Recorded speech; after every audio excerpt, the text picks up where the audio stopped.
இப்ப ஜேவிசி கொடுத்திருப்பது போல 150 வரைக்கும் போயாச்சு அப்படின்னா அதனுடைய இண்டிகேட்டர் ஏடிஎம்கே தனியாகவே ஃபுல் மெஜாரிட்டி பெறும் என்பது. கேரளத்தில் காங்கிரஸ் கூட்டணி ஆட்சியை பிடிப்பது உறுதி என்று ஜேவிசி போல் சுட்டிக்காட்டுகிறது. 80-90 அந்த ரேஞ்சுக்கெல்லாம் அஸ்ஸாம்ல என்டிஏ போச்சுன்னா அங்கு பிஜேபி தனி மெஜாரிட்டியை பெறும். மம்தா முதல்வராவது உறுதி என்று கூறுகிறது ஜேவிசி ஸ்போல்.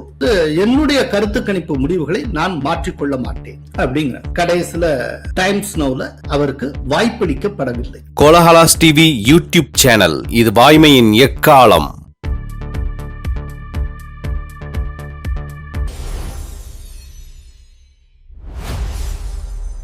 வணக்கம் நண்பர்களே.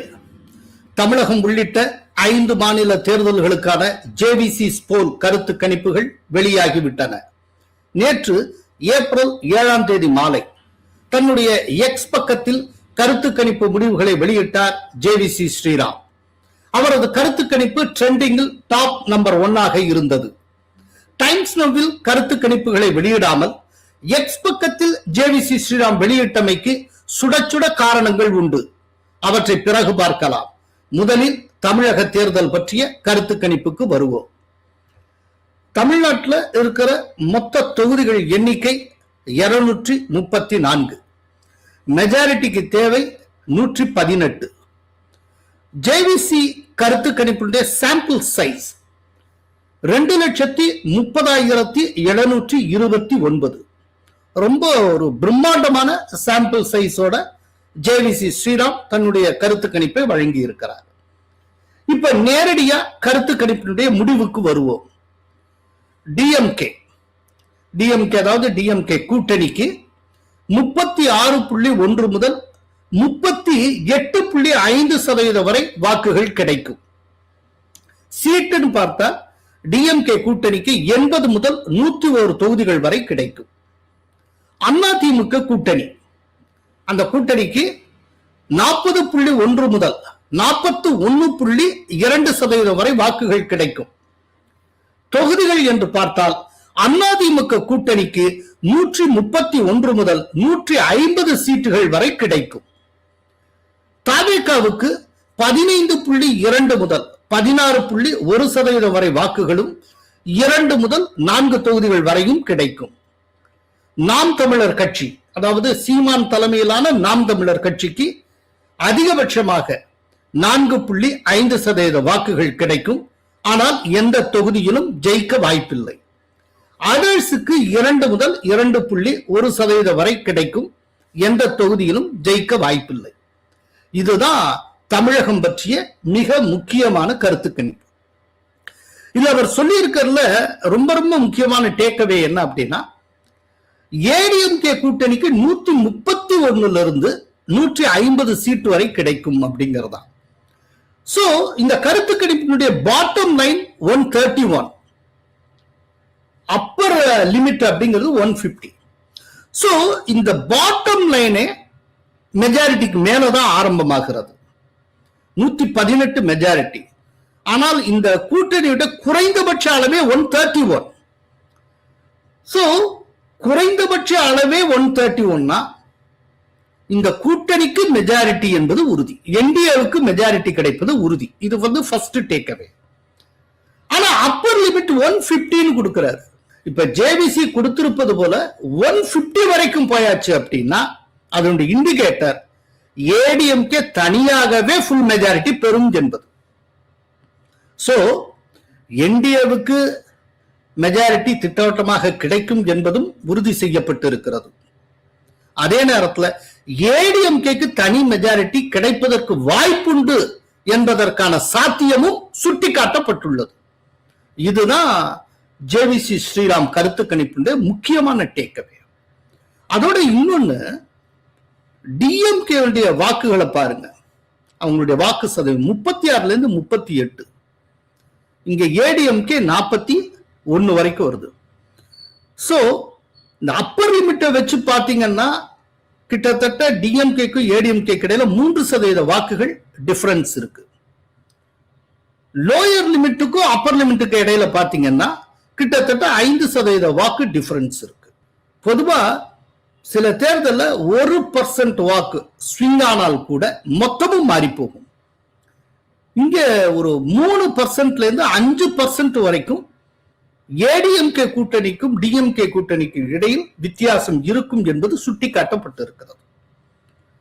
அப்புறம் பெரிதும் எதிர்பார்க்கப்பட்ட விஜய்க்கு 15 to 16% தான் ஓட்டு கிடைக்கும் அப்படின்னு இந்த கருத்து கணிப்பு கூறுகிறது. 2ல இருந்து 4 தொகுதி வரைக்கும் தான் ஜெயிப்பாங்க அப்படின்னு. இதைத்தான் நான் ஆரம்பத்துல இருந்தே சொல்லிட்டு இருக்கேன். இன்னொன்னு பர்சனலா ஜேவிசி சொல்லியிருக்க அந்த பெர்சன்டேஜ் ஆஃப் ஓட்ஸ்ல கூட எனக்கு வேறு விதமான கருத்து உண்டு. ஏன்னா ஜேவிசி என்ன சொல்றாருன்னா தாவேக்காவுடைய பாட்டம் லைனே 15.2%, அப்பர் லிமிட் வந்து 16.1%ங்கிறாரு. நான் எவ்வளவு சொல்லுவேன் அப்படின்னா 12 to 14%க்கு மேல தாவேக்கா போறதுக்கு வாய்ப்பு இல்லை அப்படின்னு நான் நினைக்கிறேன். இது வந்து என்னுடைய பர்சனல் ஒப்பீனியன். என் பர்சனல் ஒப்பீனியனை நான் உருவாக்கிக்கிட்டு இருக்கிறது வேற சில காரணங்கள் உண்டு. அதுக்கு சில தனி கணக்கெல்லாம் இருக்கு, அது பின்னால பாத்துக்கலாம். இப்ப அது முக்கியம் இல்லை. அப்புறம் நாம் தமிழர் விஷயத்துல ஒரு முக்கியமான விஷயம் சொல்லாமல் சொல்லப்பட்டு இருக்கிறது. அது என்ன அப்படின்னா 4.2% 4.5% வரைக்கும் அந்த கட்சி பெறும் என்று சுட்டிக்காட்டப்பட்டு இருக்கிறது. நாம் தமிழர் கட்சி தேர்தலுக்கு தேர்தல் 1%, 2% கூடிக்கொண்டே வருகிறது. அப்படிப்பட்ட அந்த நாம் தமிழர் கட்சி இந்த தடவை கம்ப்ளீட்டா நோஸ் டைவ் அடிச்சிருக்கு, தலைகுப்புற கவிழ்ந்து இருக்கிறது. போன தடவை 2024 தேர்தலில் கிட்டத்தட்ட 8% வரைக்கும் வாங்கின கட்சி இன்றைக்கு அதுல பாதியில வந்து நிக்குது. 4ல இருந்து 5%க்குள்ளதான் அதனுடைய வாக்குகள் இருக்கும் என்று தெரிய வந்திருக்கிறது. என்ன காரணம்?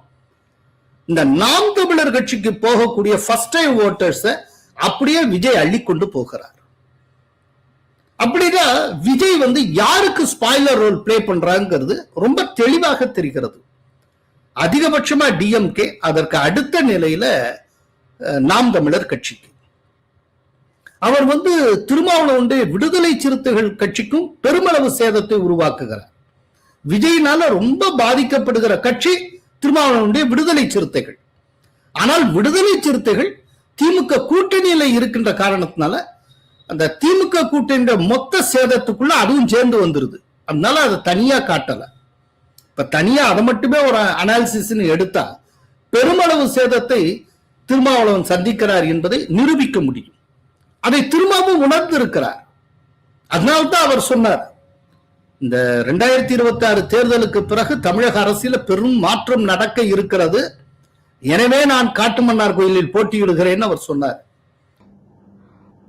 தமிழக அரசியலில், மாநில அரசியலில் நாம் கவனம் செலுத்த வேண்டியிருக்கிறது. இந்த சட்டமன்ற பொதுத் தேர்தலுக்கு பிறகு தமிழ்நாட்டு அரசியல் சூழல் வெகுவாக மாற இருக்கிறது. இந்த நிலையில் காட்டுமன்னார் கோவிலில் நான் வேட்பாளராக போட்டியிடுகிறேன். சொல்லிட்டு அப்படியே ஒரு அந்தர்பிலிட்டி அடிச்சாரு. என் நிலைப்பாட்டை தள்ளி வைக்கிறேன், என் உத்தியை மாற்றி அமைக்கிறேன். நான் போட்டியிடுவதாக அறிவிக்கப்பட்ட காட்டுமன்னார் கோவில் தொகுதியில் மறைந்த தலைவர் ஐயா இளைய பெருமாள் அவர்களின் இளைய மகன் ஜோதிமணி அவர்கள் வேட்பாளராக போட்டியிடுவார். அந்த அந்தர்பல்ட்டிக்கு என்ன காரணங்கிறத விளக்கி நேற்றைக்கு தனி வீடியோவே கொடுத்திருக்கேன். ஏன்னா அவர் மட்டும் காட்டுமன்னார் கோயில்ல போட்டியிட்டார்னா கடலூர், விழுப்புரம் மாவட்டங்கள்ல இருக்கக்கூடிய நான் தலித் ஓட்ஸ் அத்தனை போலரைஸ் ஆகி திருமாவளவன் எந்த கூட்டணியில இருக்காரோ அந்த கூட்டணிக்கு எதிரான கூட்டணிக்கு சாதகமாக திரும்பி விடும். அப்படி மட்டும் ஒரு சூழ்நிலை உருவாச்சுன்னா கடலூர், விழுப்புரம் மாவட்டங்கள்ல இருக்க ஒரு தொகுதியில் கூட டிஎம்கே ஜெயிக்காது. டிஎம்கேக்கு அது ரொம்ப டிசாஸ்டர்ஸா இருக்கும். அதனாலதான் திருமாவளவன்ட்ட கெஞ்சி கூத்தாடி நீங்க தயவு செய்து காட்டுமன்னார் கோயில்ல போட்டியிடாதீங்கன்னு சொல்லி அவரை கன்வின்ஸ் பண்ணி போட்டியிடாமல் செய்தார்கள். அதுக்கு பதிலா முன்னாள் காங்கிரஸ் முன்னாள் தலைவர் பா இளைய பெருமாளுடைய மகன் ஜோதிமணியை நிறுத்தி இருக்காங்க. காட்டுமன்னார் கோயில்ல போட்டியிட்டார் அப்படின்னா கடலூர் மற்றும் விழுப்புரம் மாவட்டங்களில் இருக்கக்கூடிய தலித் அல்லாத வாக்காளர் ஆட்டோமேட்டிக்கா போலரைஸ் ஆகி திருமாவளவன் எந்த கூட்டணியில் இருக்கிறாரோ அதற்கு எதிரான கூட்டணிக்கு வாக்களித்து விடுவார். அப்புறம் இந்த அதர்ஸ் 2ல இருந்து 2.1% ஒரு சீட்டும் கிடையாது அப்படின்னு.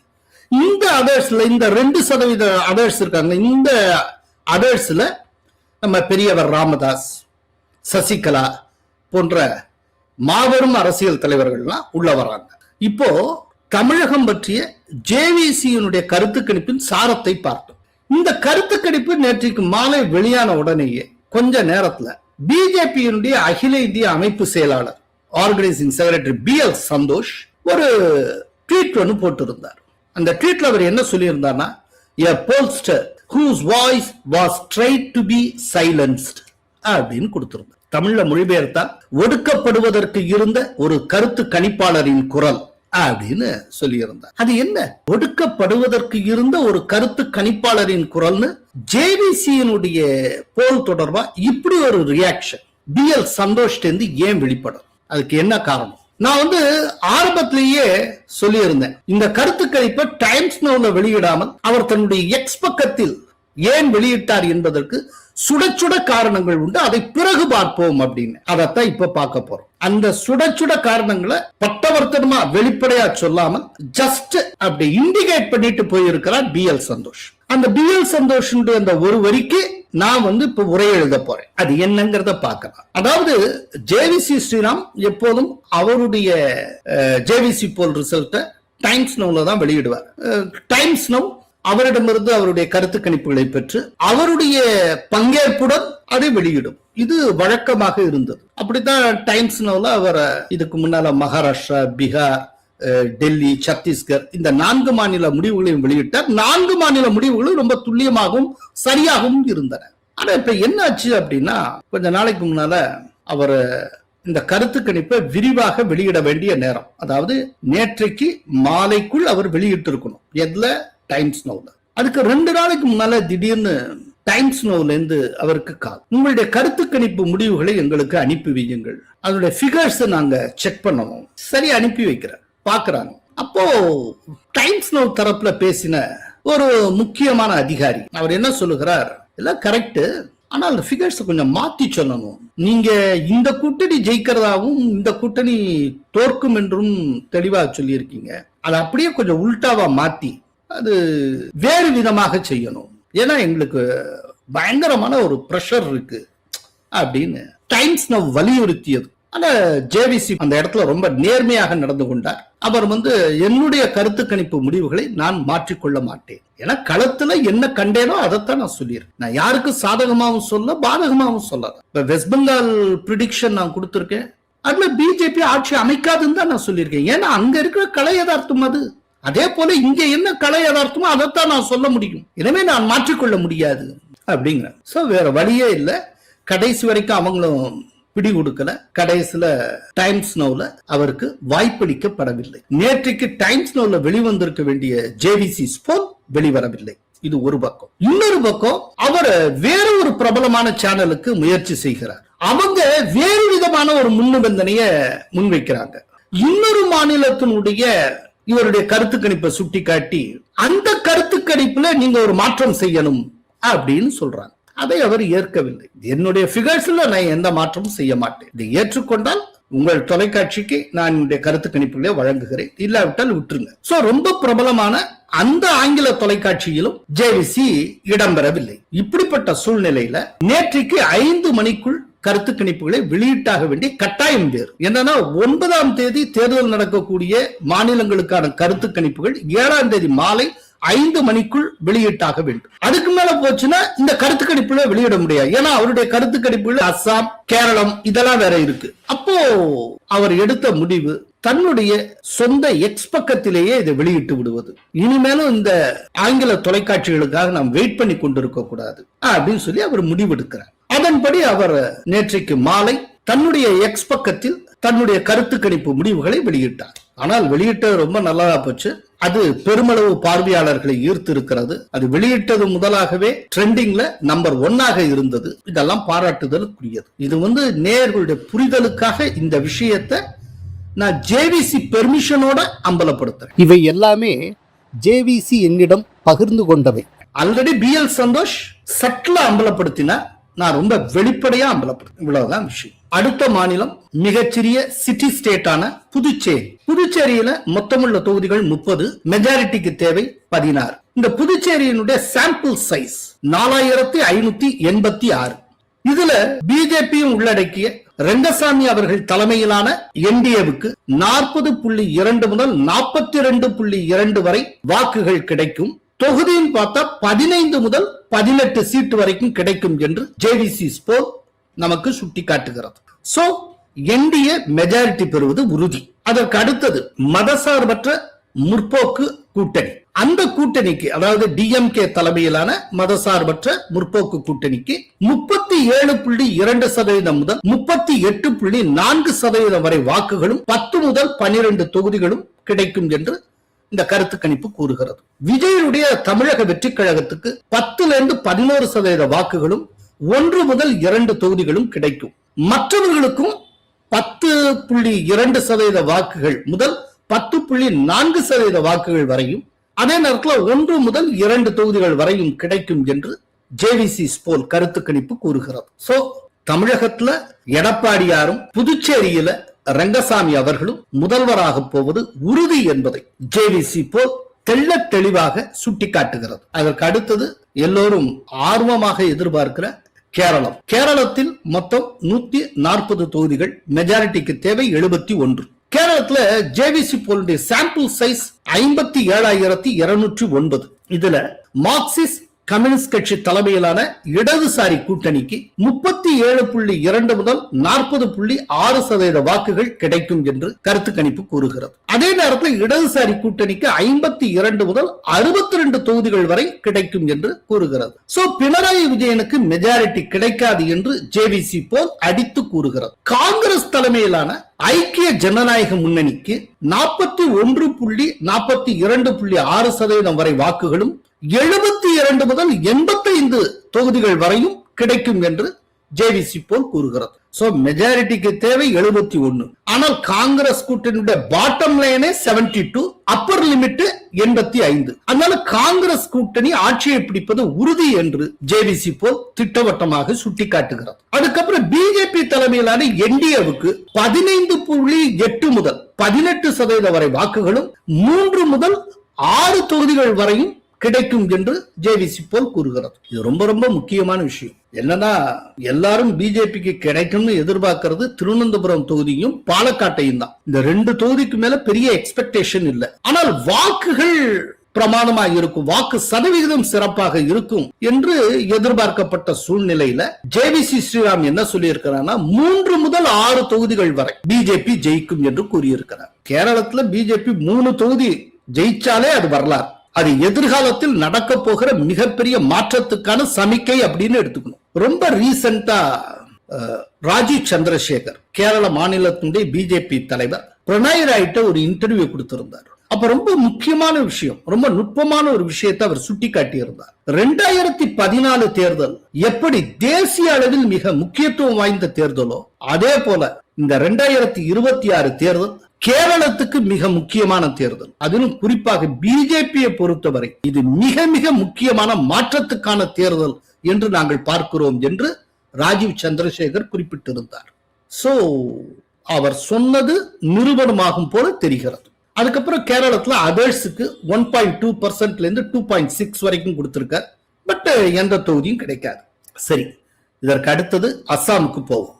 அஸ்ஸாம்ல மொத்தம் 126 தொகுதிகள், மெஜாரிட்டிக்கு தேவை 64. அஸ்ஸாம்ல ஜேவிசி போலுடைய சாம்பிள் சைஸ் 25,200. இதுல என்டிஏவுக்கு 44.2% முதல் 47.2% வரைக்கும் வாக்குகள் கிடைக்கும் என்று ஜேவிசி போல் கூறுகிறது. தொகுதியின் பார்த்தால் பிஜேபி தலைமையிலான என்டிஏவுக்கு 77 முதல் 87 தொகுதிகள் வரை கிடைக்கும் என்று ஜேவிசி போல் உறுதிபட சொல்லுகிறது. அங்க மெஜாரிட்டிக்கு தேவையே 64 தான். ஆனால் என்டிஏவுக்கு ஸ்டார்டிங் பாயிண்டே, அதாவது பாட்டம் லைனே 77, அப்பர் லிமிட் 87. சோ 87 லெவலுக்குலாம் போயாச்சுன்னா அது 2/3 மெஜாரிட்டி. 2/3 மெஜாரிட்டியை நோக்கி என்டிஏ போகிறது என்றால் பிஜேபிக்கே தனி மெஜாரிட்டி கிடைக்கும் அப்படின்னு புரிஞ்சுக்கலாம். இப்ப எப்படி தமிழ்நாட்டுல 150 எல்லாம் கிராஸ் பண்ணி என்டிஏ போகும்னா ஏடிஎம்கே தனி மெஜாரிட்டி கிடைக்குமோ அதே போல 80, 90 அந்த ரேஞ்சுக்கெல்லாம் அஸ்ஸாம்ல என்டிஏ போச்சுன்னா அங்கு பிஜேபி தனி மெஜாரிட்டியை பெறும், அது உறுதி. அப்புறம் அங்க இருக்கக்கூடிய காங்கிரஸ் கூட்டணிக்கு 37.5 முதல் 39.5% வாக்குகளும் 37 முதல் 44 தொகுதிகள் வரையும் கிடைக்கும் என்று ஜேவிசி போல் கூறுகிறது. அதர்ஸ் மற்றவர் அது 15.3 முதல் 16.3% வரை வாக்குகள். தொகுதிகள் பார்த்தா 2 to 5 கான்ஸ்டிட்யூன்சிஸ் அதர்ஸ் ஜெயிக்கலாம், அதற்கு வாய்ப்பு இருக்கிறது என்று ஜேவிசி போல் கூறுகிறது. அடுத்தது நாம் அத்தனை பேரும் ஆவலுடன் எதிர்பார்க்கிற மேற்கு வங்கம். அங்குள்ள மொத்த தொகுதிகள் எண்ணிக்கை 294, மெஜாரிட்டிக்கு தேவை 148, சாம்பிள் சைஸ் 64,681. இல்ல திரிணாமுல் காங்கிரசுக்கு 45.2 முதல் 46.2% வாக்குகளும் 158 முதல் 179 தொகுதிகளும் கிடைக்கும் என்று ஜேவிசி போல் கூறுகிறது. அங்க மெஜாரிட்டிக்கு தேவையே 148. ஆனால் திரிணாமுல் காங்கிரஸ் கூட்டணியுடைய starting point 158, upper limit 179. So Mamata முதல்வராவது உறுதி என்று கூறுகிறது ஜேவிசி போல். அதே நேரத்தில் பிஜேபி எவ்வளவு ஸ்கோர் பண்ணும் அப்படின்னு பாத்தீங்கன்னா 42.1% முதல் 43.2% வாக்குகளையும் 113 முதல் 132 தொகுதிகள் வரையும் பிஜேபிக்கு கிடைக்கும் என்று தெளிவாக குறிப்பிடுகிறது ஜேவிசி போல். அதாவது பிஜேபியுடைய வளர்ச்சியை கொஞ்சம் யோசிச்சு பாருங்க. போன எலெக்ஷனுக்கு முந்தின எலெக்ஷன்ல பிஜேபி வெறும் 3 தொகுதிகள் மட்டுமே பெற்றிருந்தது. போன எலெக்ஷன்ல 77 தொகுதிகள் அந்த கட்சி வென்றது. இந்த முறை 113 முதல் 132 தொகுதிகள் வரை பிஜேபி வெல்லும் என்று கருத்து கணிப்பு கூறுகிறது. சோ ஃபர்ஸ்ட் சிங்கிள் டிஜிட்ல இருந்தது, போன எலெக்ஷன்ல டபுள் டிஜிட்டுக்கு பிஜேபி வந்தது. இந்த முறை 3 இலக்கத்தை தொடுகிறது. இப்ப பிஜேபி பாட்டம் லைனே 113, அப்பர் லிமிட் 132. அப்படிங்கிறப்போ பாட்டம் லைனே 100 தாண்டுகிறது. 3 இலக்கத்துக்கு வந்து விட்டது பிஜேபி. இது மிகப்பெரிய சாதனை. 3 இலக்கத்துக்கெல்லாம் பிஜேபி வந்தாச்சுன்னா அதோட இண்டிகேட்டர் என்னங்கிறத நம்ம புரிஞ்சுக்கணும். எதிர்காலத்துல மேற்கு வங்கத்துல எனக்கு மம்தா வேண்டாம், திரிணாமுல் காங்கிரஸ் வேண்டாம் அப்படின்னு மக்கள் முடிவெடுத்தால் அதற்கு அடுத்த நெக்ஸ்ட் சாய்ஸ், இம்மீடியட் சாய்ஸே பிஜேபி தான். அதனால அடுத்த தேர்தலில் பிஜேபி ஆட்சி அமைப்பது உறுதி. அதற்கான சமிக்கையாக இந்த தேர்தல் முடிவை நாம் பார்க்கலாம். அதுக்கு அடுத்தது பாவப்பட்ட பரிதாபத்துக்குரிய இடதுசாரிகள் கூட்டணி. கிட்டத்தட்ட ஒரு 33 ஆண்டுகள் வெஸ்ட் பெங்கால ஆட்சி செய்த கூட்டணி. அந்த கூட்டணி என்ன ஸ்கோர் பண்ணுது அப்படின்னா 5.2% முதல் 5.8% வரை. எத்தனை தொகுதிகள் கிடைக்கும்? 1 முதல் 2 தொகுதி. அதுக்கப்புறம் இன்னும் பரிதாபத்துக்குரிய பாவப்பட்ட காங்கிரஸ் இடதுசாரிகளுக்கு முன்னால தொடர்ச்சியாக மேற்கு வங்கத்தை ஆண்ட கட்சி. அந்த கட்சிக்கு எவ்வளவுன்னு பார்ப்போம். 2.5 முதல் 2.8% வரை தொகுதிகள், 1 முதல் 2 தொகுதிகள். இந்த தடவை காங்கிரஸ் அந்த இடதுசாரி கூட்டணியில் இடம்பெறவில்லை, தனித்து போட்டியிடுகிறது. அப்புறம் அதர்ஸ் பாத்தீங்கன்னா 3 முதல் 4% வரை. சோ இதுதான் ஜேவிசி போல் நம்முன் வைத்திருக்கிற கள உண்மை. தேர்தல் களம் 5 மாநிலத்திலும் எப்படி இருக்கிறது, எந்த திசையை நோக்கி போய்கொண்டிருக்கிறது என்பதை ஜேவிசி போல் சுட்டிக்காட்டி இருக்கிறது ரொம்ப தெளிவாக. பொதுவா கருத்து கணிப்புங்கிறதே ஒரு எலெக்ஷன் கிடையாது. எக்ஸாக்ட் ஃபிகர்ஸ் எலெக்ஷன் ரிசல்ட்ல தான் தெரிய வரும். அப்படின்னா கருத்து கணிப்புங்கிறது என்ன?